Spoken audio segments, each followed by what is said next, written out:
Well, this afternoon, the speakers are going to be talking about the speech which President Trump gave in August at Fort Myer, which outlined a new American policy in Afghanistan. We are seeing possibly a Trump doctrine, not the Monroe Doctrine, a Trump doctrine.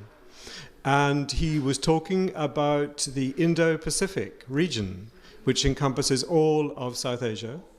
But at the heart lies some of the intractable problems of Afghanistan, I'm sure. We are holding a seminar today to ask the question, will the new US-Afghan policy prevent cross-border terrorism? We have some distinguished speakers, Professor Johnson from California. We have a former ambassador, Mr. Samad, currently in the United Nations, and we have a BBC correspondent, Mr. Azami from the BBC World Service. The chairman will be Mr. Owen Bennett-Jones. He is also from the BBC. The subject we think is lively because very topical, and it's concerning basically whether or not the American new policy will be effective. And there will be an emphasis, a focus on Pakistan, because its future behavior is crucial in determining whether or not there will be peace and a settlement in Afghanistan. Well, today I'm going to talk about the, quote, Trump new plan for Afghanistan. And I'm going to be talking that it's not going to make much of a difference for a wide variety of reasons. I think the speech left out more than it actually included. So I'm going to actually give a critical talk concerning what Trump's plan for Afghanistan is. In your opinion, what is the real solution, do you think, lies for the peace in that area? Well, I mean, it doesn't lie in body bags. It has to be a political solution. It has to be a creative political solution because of the multi-layered contextual nature of Afghanistan, which is a very complex country. So, but Afghans are pragmatic people, and I think that we can eventually work out a political solution between Kabul and the Taliban. And if history has shown us anything, even with radicals like the Taliban, you know, once they have to administer, it moves them towards moderation. So my hope is in 5 to 10 years, we can come to some type of solution between Kabul and the Taliban. And it might even initially require breaking up the country. But with strong indications that the country will be brought back together once certain criteria are met. But my big fear is the interlopers. My big fear is Pakistan, possibly Iran, Russia, China. Afghanistan has the potential of becoming a proxy war once the international forces leave, and that's my real concern. But the sustainability of the Afghan security force is something that we all have to worry about. So ultimately, I mean, the solution to this problem, this 17-year war, is definitely political. I'm going to try to give an Afghan perspective on what the new American strategy toward Afghanistan and South Asia means, what are the merits, what may be some of the pitfalls, what to watch out for, how to best implement that policy so that we can, on one hand, break the military stalemate that exists right now in Afghanistan, on the other hand, deal with terrorism with all its different dimensions in that region of the world, make sure that the Afghan people benefit from less violence, more peace, and more rebuilding and reconstruction in Afghanistan. So I will try to give a comprehensive view from an Afghan angle. Mr. Samad, in your personal view, what really do you think could be the solution to this burning question and problem for years? This war has been going on for 16 years plus now. It's called America's longest war. It involves NATO and many other nations who have contributed either on the military side or on the civilian side, helping Afghanistan rebuild itself.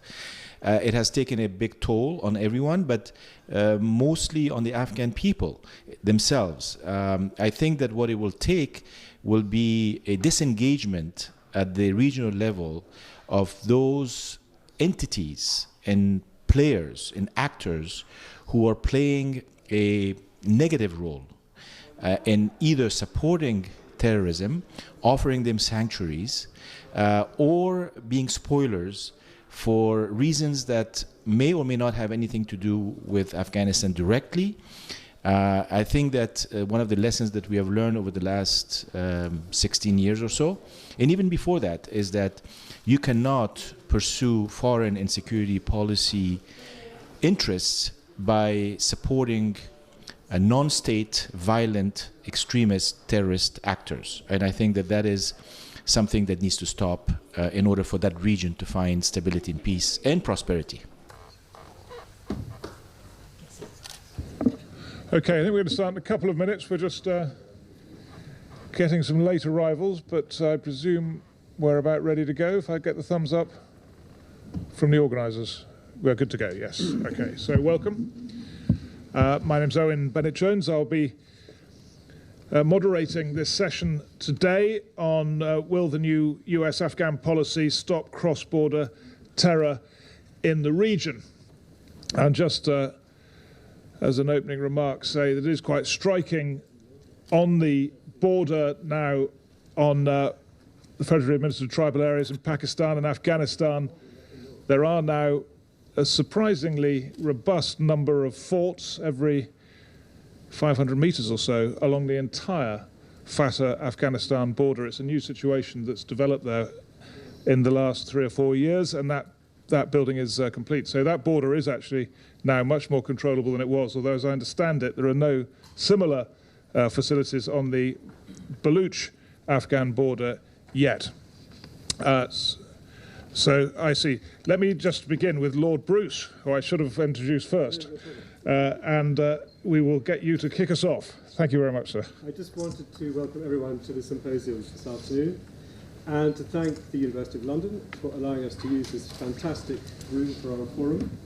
And I'd like to thank everyone at the Democracy Forum who've worked so hard to pull this event together and to bring this stellar panel of speakers to address us this afternoon. Not an easy task to bring them all together in one room. And I'd like to thank Owen Bennett-Jones for agreeing to chair this afternoon.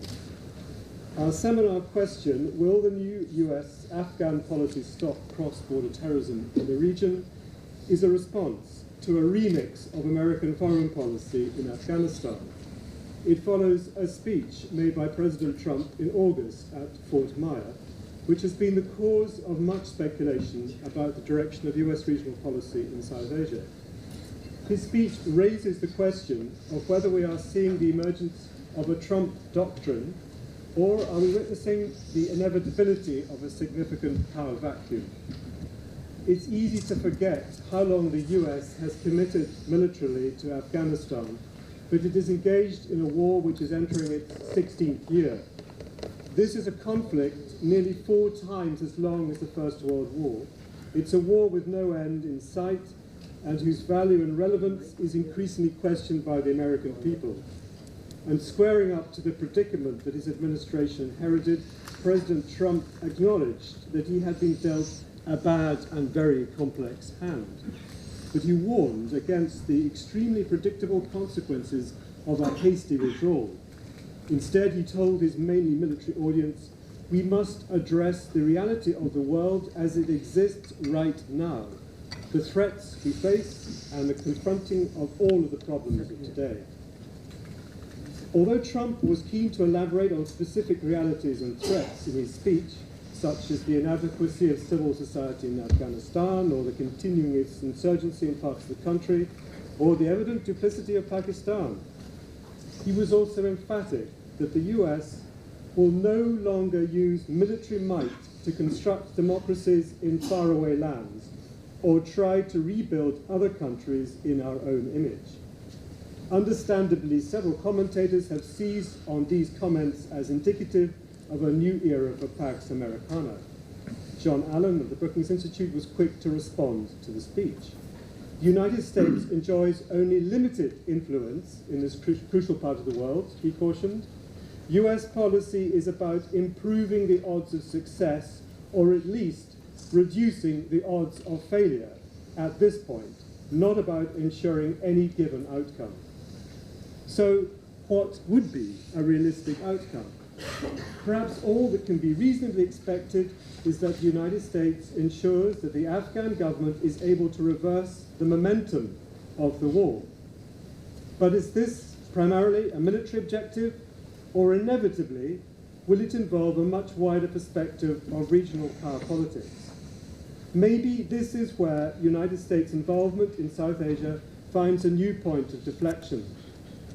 There is no doubt that President Trump went out of his way to offer a thinly veiled threat to Islamabad, warning that Pakistan has much to gain from partnering with our effort in Afghanistan, but it has much to lose. But it has much to lose by continuing to harbour terrorists. Time will tell if his words will have the effect of propelling Pakistan further towards China's hegemony. But in a speech distinguished by the absence of any mention of China, the President instead referred to India as a key security and economic partner of the United States. He praised India's contribution to regional stability, and for the first time since he took office, he spoke of American objectives for Afghanistan within the context of the broader Indo-Pacific region. And he has since frequently deployed this phrase, most recently on his five-nation tour in early November, perhaps more as a trope to redefine the impetus of American hegemony and to draw a line around China's strategic ambitions. But even if the Trump administration sets itself the limited objectives of reversing the momentum of the insurgency and preventing a power vacuum and assisting Afghanistan to establish a functional state, it could find it very difficult to avoid participating in the competing political hemispheres of China and India. China faces its own insurgency challenges on its western flank, while its economic security will increasingly depend on maintaining a potentially vulnerable access corridor to the Indian Ocean via Pakistan, as Britain once depended on the Suez Canal to connect its far-flung possessions. Indeed, there's much that all the affected countries could learn from British history. Just as Britain's diplomats constructed elaborate strategic alliances in the 18th and 19th centuries to prevent Europe from being dominated by a single state, so the United States may have to play a similar role in South Asia. It will need to work hard to prevent the instability of Afghanistan from spilling over and stoking up tensions between India, Pakistan and China. We should not forget that the First World War was triggered by a terrorist outrage. Let us hope that a Sarajevo moment does not happen in Afghanistan on America's watch. Thank you very much indeed, Lord Bruce. Sorry to jump the gun there. And yes, just to say welcome to you all. And we're going to be discussing this issue of the new US-Afghan policy up until 5 o'clock. And just to reiterate that opening point, that it is an interesting new situation, that the border between Fatah and Afghanistan is now fortified and controllable, and that the Baluch-Afghan border is, as I understand it, that's not happened on the Baluch-Afghan border.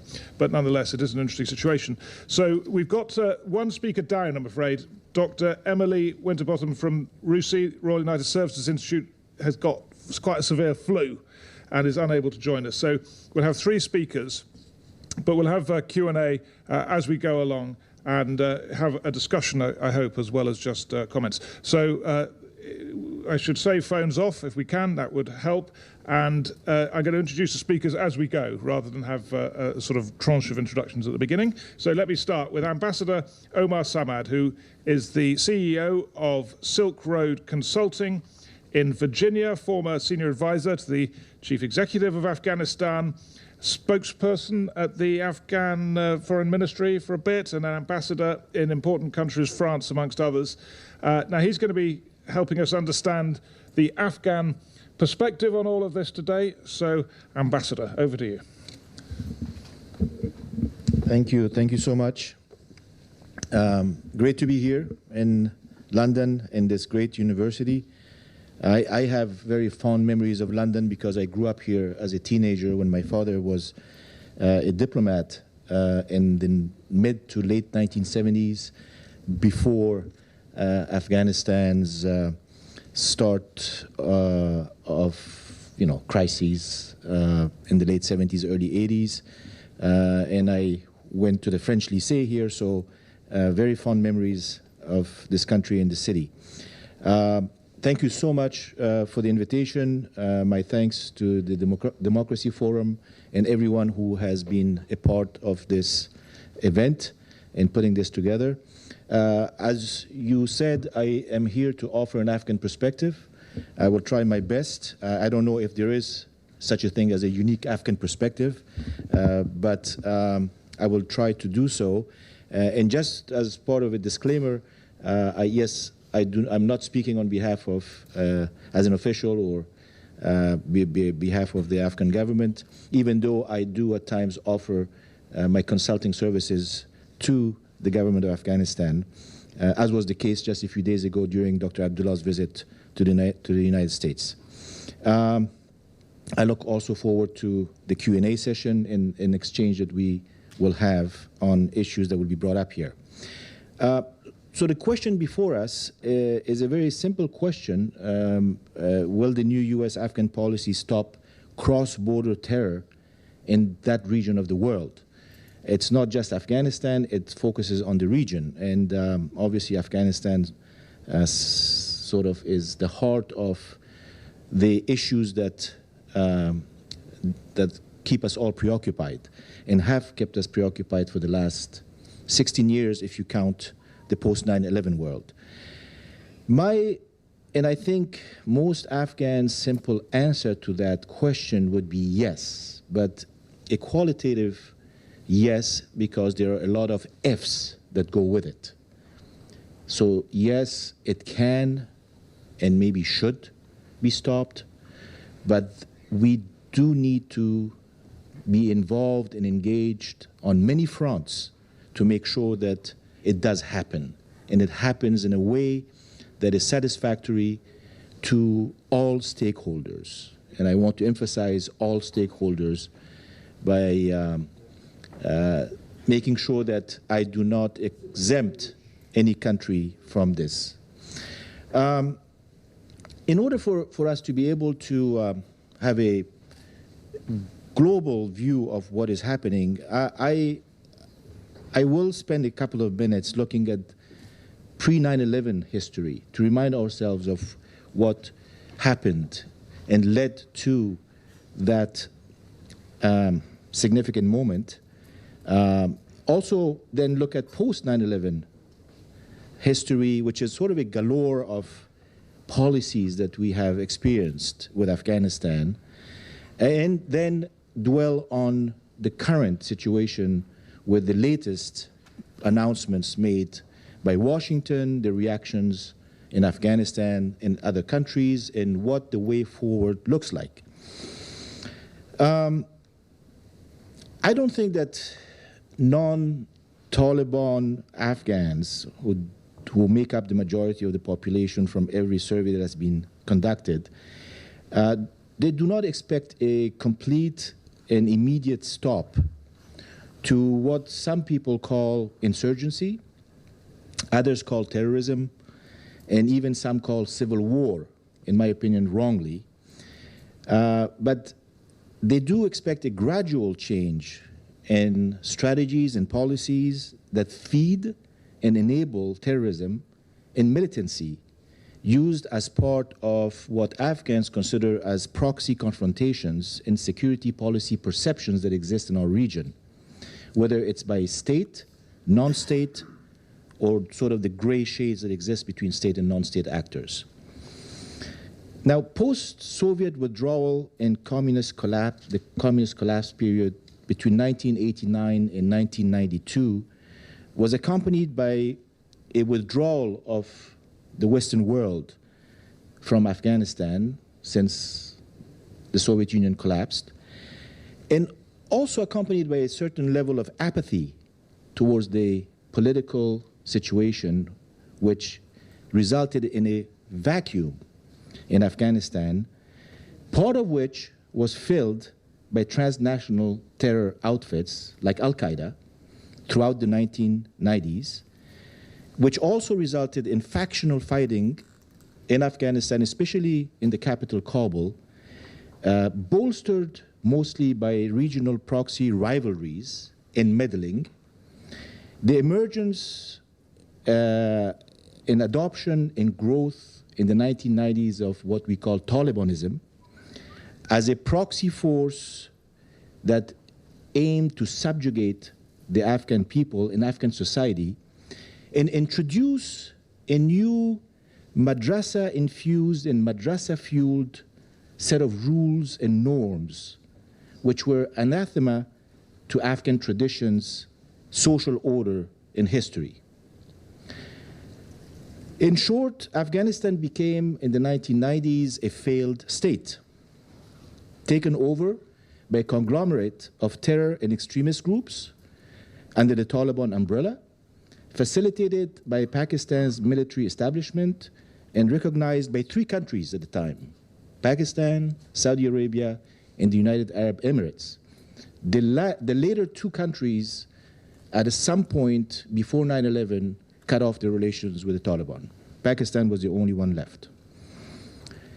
Despite Afghan resistance and efforts to forestall Taliban advances inside the country under very rough conditions, and clear warnings by anti-Taliban forces that an attack on the West was imminent because of what we were hearing and seeing, not many practitioners, policy, and experts and academics in the West especially were paying attention or even grasping the essence of the threat brewing in that region before 9/11.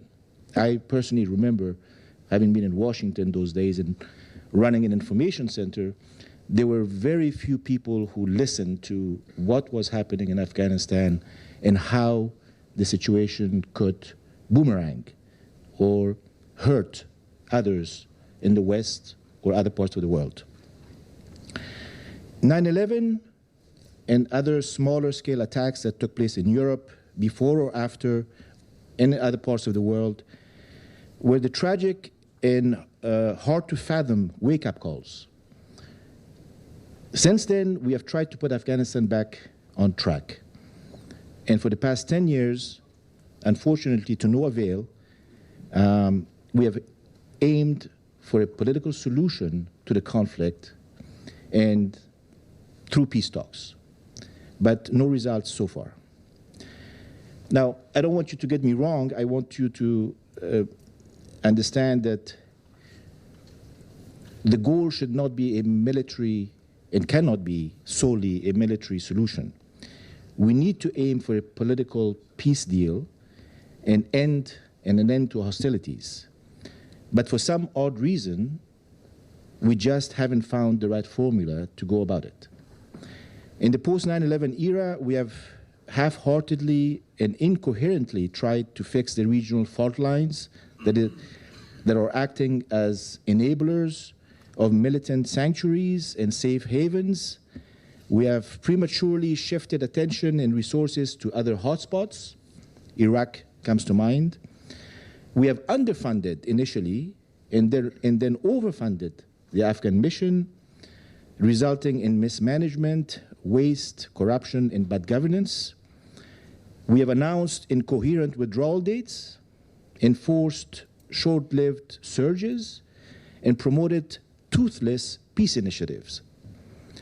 Again, all to no avail, and with no tangible results between 2001 and now. That is a very long time to spend blood and treasure on any critical hotspot. The question has to be get, what is not working and what is preventing us from making headway? And most importantly, what to try next, given our record and the hard lessons and the best practices that we have experienced. As you've all heard it ad nauseum, Afghans have a clear answer to that question. We need to take care of the cross-border meddling in terror sanctuaries. And I have to say, today we are talking about sanctuaries in more than one country. We have always pointed to Pakistan, but as of lately, given the situation on the ground, I think that we can say that there are more than one country-specific sanctuaries evolving and developing in our region. Instead, the seesaw and overly cautious approaches adopted over the past decade have hurt Afghanistan, have victimized its people, and have put billions of dollars worth of investment in reconstruction and state building in jeopardy. Ironically, it has hurt every nation, including the UK's, that has had or continues to have deployments in Afghanistan and has funded the rebuilding efforts. So we have a common challenge, and we need collective measures to fix the situation by adopting new thinking and new tools. Which brings us to the new policy that was announced in Washington a few months ago. Some say that this policy is the same old recipe in new wrapping. Other cynics say it's a militarized option that will fail. Others point to the boogeyman and warn of dire consequences in a nuclear environment, etc., etc. We have different narratives on this. I, like many Afghans, have my own questions and doubts about this, but we think, generally speaking, that it is more focused, that this new policy is more focused, better defined in terms of goals and benchmarks, and with more promising prospects compared to business as usual, or worse, folding and capitulating. One of the big ifs of this policy has to do with implementation and follow-through. If it comes short or is entangled with other complexities, then we might not reach our goals. A few other points about the F's of this policy and what to do beyond just a military option. One, this new policy needs to remain conditions-based and stay away from publicly announced end dates or operational details. Two, it needs to look at the regional as well as internal Afghan dynamics that need to be addressed, such issues as safe havens that offer everything from indoctrination to training and financing. They all need conclusive solutions. Also, we need to keep the Afghan government on track with reforms, measures for good governance, rule of law, counter-narcotics, counter-corruption, and a viable political election process to strengthen the legitimacy of the state and rebuild popular trust through inclusivity. We also need to assure that the Afghan National Defense and Security Forces, the Army and the new Air Force, are adequately trained and equipped to carry the burden by themselves as soon as possible. We also need, very importantly, a diplomatic surge by the West, by the United States and its allies, a diplomatic surge and maybe even an intelligence sharing initiative to keep the UN-mandated 2001 international coalition, which was built after 9/11, and includes the Russians, the Iranians, the Chinese, and others who supported the post-Taliban Afghan setup, keep them on board and appraised of intentions and strategic outcome. Failing to keep that coalition of nations together, focused, and coordinated will have dire consequences for Afghanistan and the region. So the goal, as we understand it, is, unlike past attempts, to apply necessary pressure to break the military stalemate, disrupt the existing structures, including the nexus that exists with the drug business, and that feeds the networks, the terrorist networks, and offer other solutions along the way until we enter the political realm for a process that would be all-inclusive, dealing with a series of outstanding issues and interests that keep the countries of the region preoccupied. Terror and violence might not end for a long time to come because of the intractable historic tensions that exist in the region, but we need to try alternate ways and methods for creating space for peace in Afghanistan. And peace in Afghanistan will in itself create space for peace in the region. And on that note, let me end with a concept that ought to matter to all nations involved in South Central Asia, and that is the concept of developing a common vision amongst the countries of this part of the world for peace and prosperity. Today's Afghanistan, 70% of whose population is under 30 and internet savvy, wants peace. But the kind of peace that is realistic, that is just, all-inclusive, and durable. They also want an end to policies that have, for the past 25 years, nurtured, enabled, and supported extremist-induced violence across our borders in South and Central Asia. So the vision is of a region that is home to forward-looking nations, connected and economically integrated, aiming to build societies and political orders that reflect their popular aspirations and are void of political violence, terror, and extremism. Thank you. Thank you very much indeed. Now, I think the way we'll proceed here is to have just a few questions to each speaker after they've made their comments, and then we'll have a more general discussion at the end. And perhaps I'll just kick this off, and I'll come to the audience in a minute and just ask one question, which is, you talk about no end dates and trust in government and regional politics and so on, but surely are the numbers, the American troop increase was so slight. Is there any reason to believe that it will make a difference to the military situation on the ground? Surely not. Surely will. Surely. The view in Afghanistan, again, at all levels, including official view and those who are part of the US-NATO contingent, is that the Afghan forces have carried the burden since the end of 2014. And Taliban the goal and strategy of the Taliban was to wait for the withdrawal of the combat troops and make an attempt at capturing several key provinces in 2015, which they failed to do so.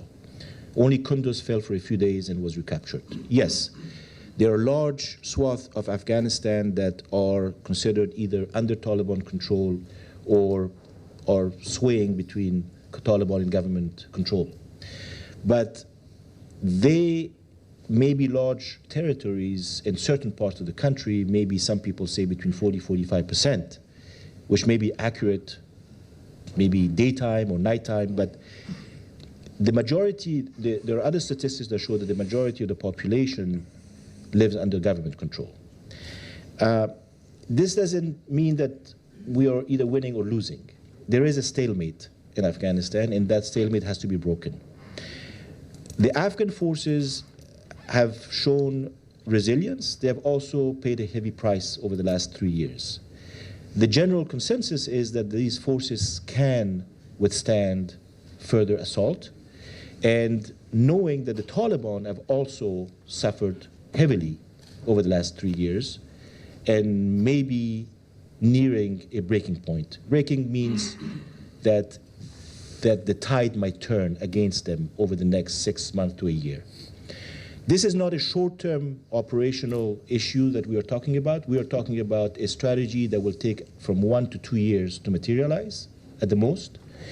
But it will involve American and NATO, mainly trainers and people who will, on the ground, help Afghans be more effective.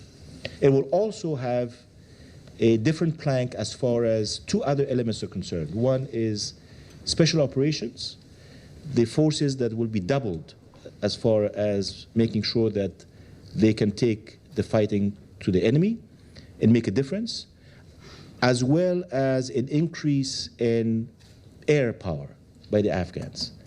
These two combined with the help that US and NATO officers will bring on the ground at the battalion level to the Afghans, we think is going to make a difference. But as I said, this is not the one and only option that should be pursued. You have to have a diplomatic track. You have to have a domestic Afghan reform track, if you want to call it. And you have to make sure that all of this works in tandem. Thank you very much. Now, I saw a hand go up, yes, on the front row there. And if you could say who you are, that will help us. Thank you. Yes, sir. Yes, sir. You mentioned... So let's give you a microphone. I think that would be better. There we go. This war has been going on for 16 years, and there's no peace formula in sight. Do you have a peace formula that you can suggest? We are not, I don't think that the Afghan government is there yet. We're not at the stage of agreeing or coming up with a formula for peace. There is the intent and there is the political will to take the political road when it's feasible. It's a question of when it's feasible and how to make sure that we reach that point when we put more of our weight on the political side. Right now, there's a full understanding across the board that the weight has to be put mostly on the security side, that this military stalemate that we face has to be broken, and that the tide of war has to shift. Once the tide of war shifts, then we might, and we will, and hopefully we will be able to reach a certain point where then the political track will become more important. Now, there are a lot of moving parts to this. There's the, again, domestic Afghan part. There is the regional part. There are all these changes that are taking place at the regional level and beyond the regional level. The sort of new tendencies that are being felt and seen by countries such as Russia and Iran in this new environment that is shaping up, and how to make sure that, as I said earlier in my remarks, we all remain on the same page when it comes to fighting terrorism and making sure that this region finds stability. So as far as a peace formula is concerned, we have certain, I think that the Afghan government, the Afghan people agree that there are certain red lines and there are certain issues that are more paramount than others. For example, the Afghan people believe that they have earned the right to have a democratic future. The Afghan people believe that they have earned the right to make sure that their girls and women have their basic rights respected and that they have access to health and education and so on and so forth. That they want to make sure that if anyone, whether they're called Talib or they belong to any other Afghan armed faction, is willing to lay down their arms, that their rights are protected as citizens of that country under the Constitution, and that they also, by laying down their arms, will renounce violence and any affiliation to international terrorism. So, I mean, these are some of the broad outlines of what might constitute a peace formula for the future. But we are not there yet. I think that the focus has to be on how to break this military stalemate first. Thank you very much. Question there, yeah. Priyajit Debsakar, my question to you, sir, is what do you see the role of Chabahar port in maybe future NATO supplies to Afghanistan? Like, is there an option on the table? Thank you. I see the Chabahar port, which has been developed and built between a cooperation agreement that involves India, Iran, and Afghanistan, as an important development in terms of giving Afghanistan a secondary access to a warm water port. Being a landlocked country, obviously, we have for the past 60, 70 years relied solely on Pakistan's access to their ports. But though the access through Pakistan has been very problematic for the past few years because of political and security issues that have come up on and off.